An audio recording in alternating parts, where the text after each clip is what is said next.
化學博士鄺士珊涉嫌喺港鐵站偷拍女子裙底。佢星期一喺沙田裁判法院承認一項非法拍攝或觀察私密部位罪。案情指，舊年2月14號，鄺士珊喺大圍站搭扶手電梯，拎住電話企喺女子 X 嘅右後方，並將鏡頭對住佢嘅裙底。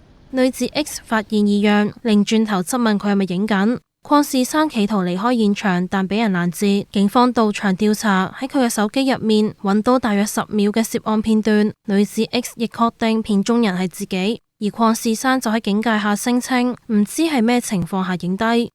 辯方求情就話佢係初犯，背景良好。裁判官鄭紀涵就話唔排除會判監。案件押後到12月1號判刑，待裁判官索取鄺士珊嘅社會服務令同埋感化報告，佢獲准以原有條件保釋。同日夜晚，鄺士珊嘅團隊喺社交平台發文，話佢近年健康出現挑戰，而家正接受治療，暫時未寫到新文章，希望外界俾空間同埋時間休養。貼文中多謝讀者包容同埋體諒，但就冇提及偷拍案件。